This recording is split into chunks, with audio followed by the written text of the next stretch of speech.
Think believe me, these niggas died of me. Look what I'm becoming. What I did, it made a man of me. All the that I did, I swear my mother. What it do, YouTube? It's Ty Fetty with the Fetty. Back into another video, man. Y'all know why we here. To handle business. But before we handle that business, make sure you like, comment, and subscribe. I'm going to say it again. Make sure you like, comment, and subscribe. I'm going to say it one more. Matter of fact, like, comment, subscribe. Before I gotta beat you up. Y'all know what's going on, man. We got Robert Lil Yummy Sandifer, man. You know, we all that heard about Lil Yummy, I think, man. You know, he was a little 11-year-old. What was he? GD, BD? One of the two, right? And they did him the worst way because they thought he was going to snitch, man. I don't know the ins and outs. I don't know the details. I don't even know how everything transpired. So we about to tap in. Shout out Street News TV. Let's get it, man. What on, family? It's your boy What on? TV. Back at y'all with another International Steppers. And this video is going to be about none other than Robert Sandifer, a.k.a. Lil Yummy. Lil Yummy. It was an unusually chilly September night in 1994 as the body of an 11-year-old was loaded into the back of an ambulance. He had been shot twice in the back of the head. Now, Lil Yummy comes from a BD set off 108th and Perry. It's in Roseland. BD, my fault, time y'all. when My Yummy bad. No was disrespect alive, intended. they were actually called the 8-ball BDs.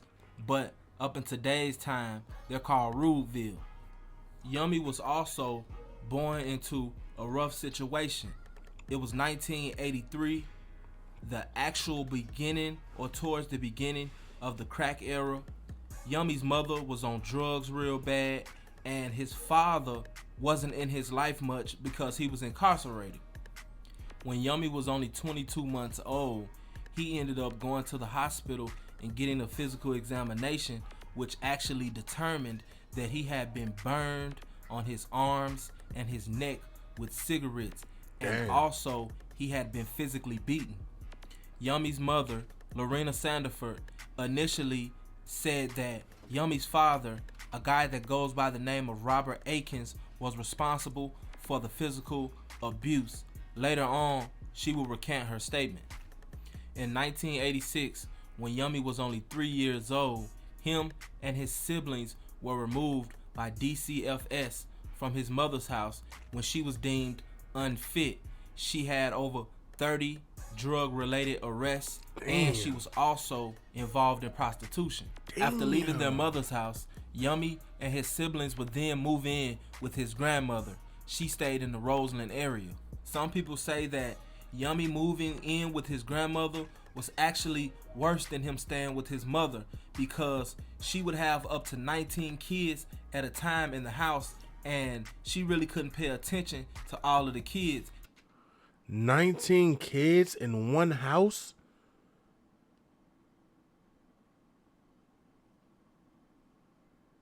Bro, what?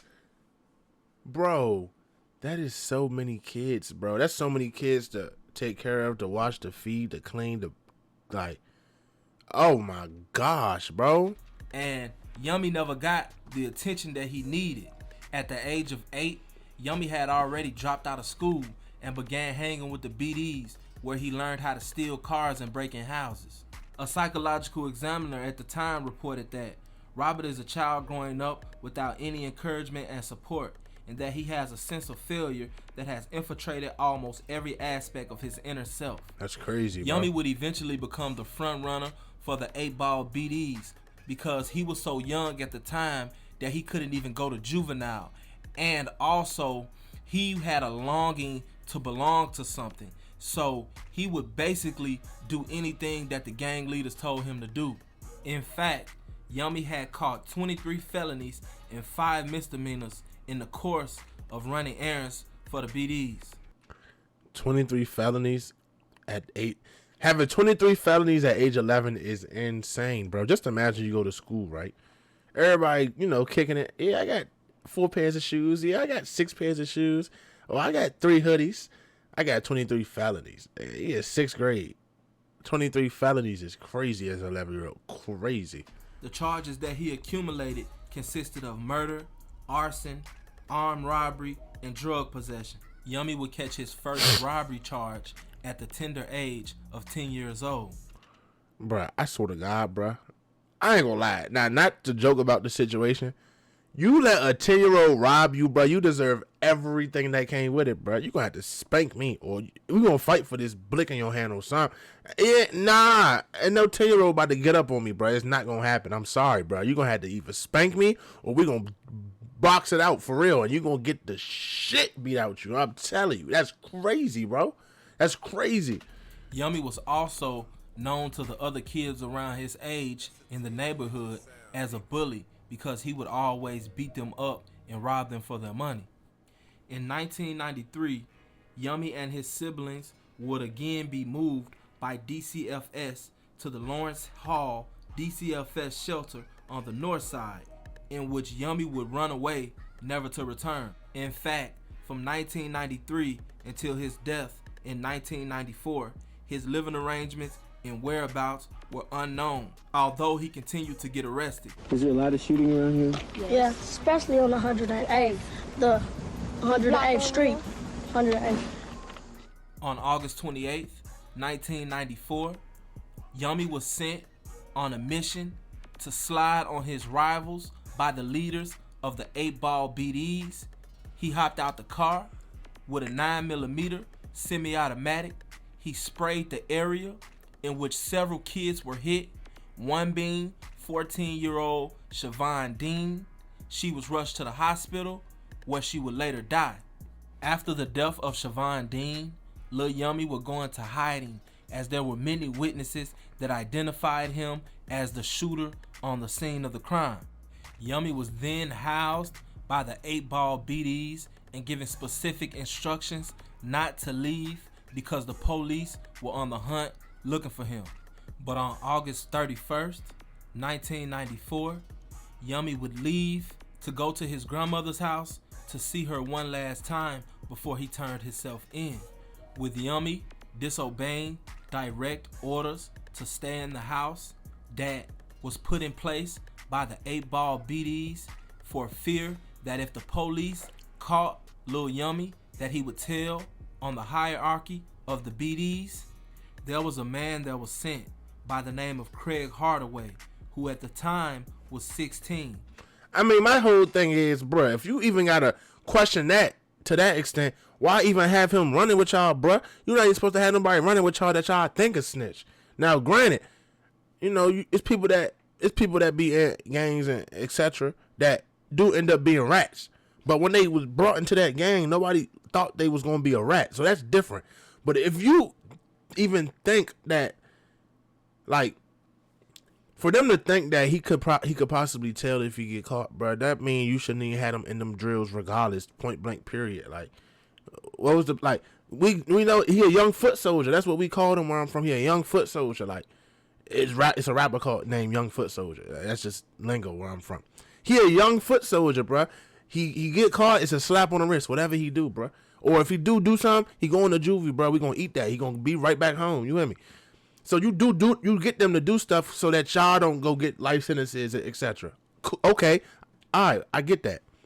But in that process, bro, if you think that he could even, if a thought in your head is that he a rat, the first thought in your head is keep him in his house because he might rat. Man, you shouldn't even had him doing that in the first place, bro. And that's on y'all, bro. I ain't gonna lie, that's on them. That's their fault. He was sent by the 8-Ball BDs to silence Yummy. On August 31st, while standing on the porch of a neighbor asking to call his grandmother, Sandifer was met by brothers Craig and Derek Hardaway, ages 16 and 14, members of the Black Disciple Street Gang. Sandifer was told he was being taken to a safe location and ordered into a waiting car. Instead, he was taken to a railroad underpass at East 108th Street and South Dauphine Avenue and told to get on his knees. While kneeling, Sandifer was shot twice in the back of the head by the Hardaway brothers. Sandifer's body was discovered by the Chicago Police Department in the early morning of September 1st. Both Hardaways were later convicted of Sandifer's murder. Around 400 people attended Sandifer's funeral, which was held at the Youth Center Church of God in Christ on Chicago's northwest side. Initially, Craig didn't want his younger brother, who was 14 at the time, Derek Hardaway, to come with him, but after a few minutes of going back and forth about the situation, Craig Hardaway would allow Derek Hardaway to ride with him. They would ride the streets of Roseland looking for Yummy, and they would eventually find Yummy at a neighbor of his grandmother's, a lady that went by the name of Mrs. Cooper. And once they found Yummy, Derek was instructed by his brother Craig, who was driving at the time, to go on the porch and tell Yummy that they were to take him to a safe house.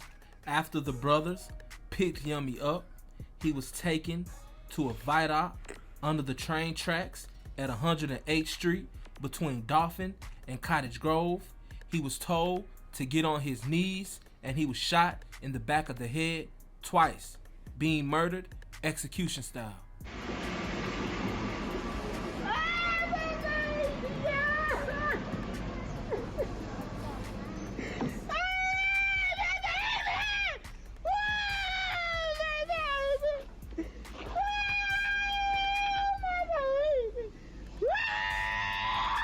That's sad, bro. I don't even like hearing that, bro. All of you children that are standing here, looking down, take a good look.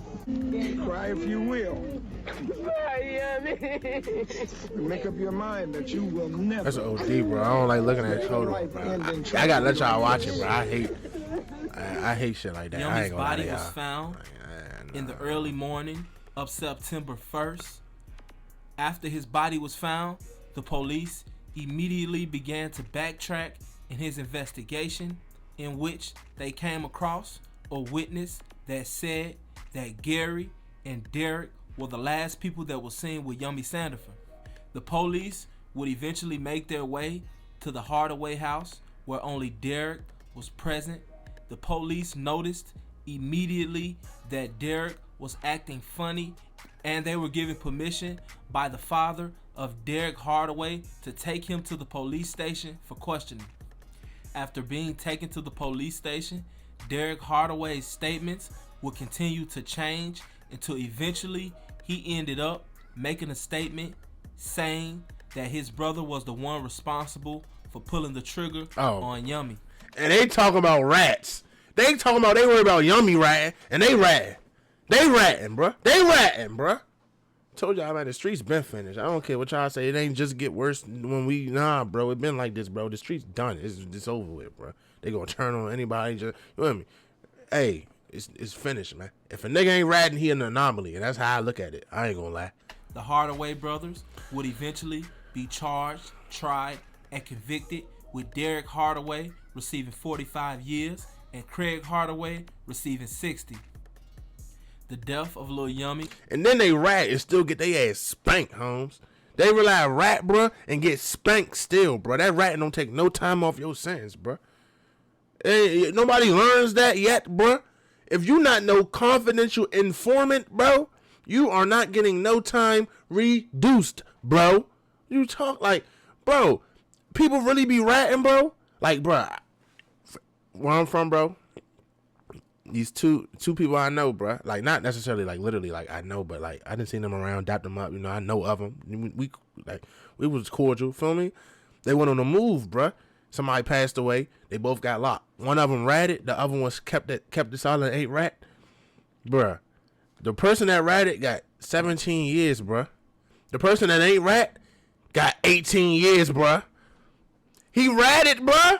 He ratted on bruh that got the 18 years, and the nigga that ain't rat only got 1 more year. You know how stupid you got feel in your cell to know you got sit the same amount of time as bruh? And you told? When are y'all gonna realize, bro, if you tell, you still gonna get spanked, bro. So if you out here doing dirt, bro, just hold it down, bro. Let them folks do their job, bro. How hard is that, bro? You be cracking like a safe, man. I'm telling you. Will receive national attention as he was placed on the cover of the Time magazine. And the reason why the Lil Yummy case received so much attention was because of his age and the way he was killed, plus the fact that he was being sought out for the death of Siobhan Dean. Lil Yummy will become the poster child for urban black youth in America, being spoke on by many different media outlets and even Tupac Shakur.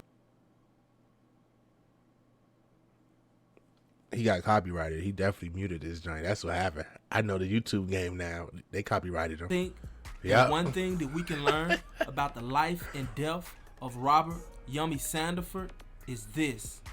Oftentimes, we want to blame everybody else.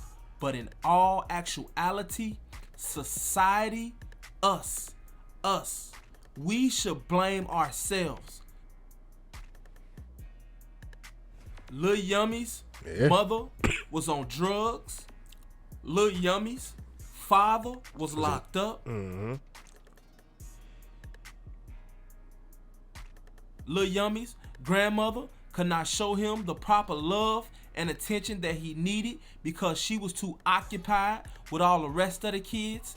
Maybe if the crack epidemic had not did us the way that it did us, Yummy's life would have been different.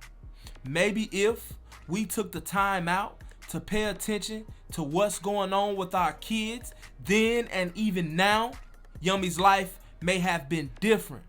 Maybe if we took the time out to actually love and talk to our kids, Yummy's life would have been different. And when I say take the time out to love and talk to our kids, that's what I mean, our kids. A child doesn't necessarily have to be my son or my daughter for me to see them struggling, see them homeless, see them hungry, or see them going down the wrong path for me to step up and do something about it. I'm gonna leave it right there, leave it off like that. But you gotta understand, like, bro, in this day and age, bro, you say the wrong thing to somebody's kid, bro, they go tell their parents, bro, it's gonna be a whole other issue, bro. Like, I don't know what to change it, I don't know what to fix it, bro, but, bro, the society we live in right now is completely messed up, bro. Like, back in the day, bro, the whole neighborhood looked out for each other, bro. Nowadays, bro, man, somebody in the neighborhood see somebody doing something they ain't supposed to be doing, bro, they ain't gonna say nothing, they ain't gonna stop it, they ain't gonna point them in the right direction, bro.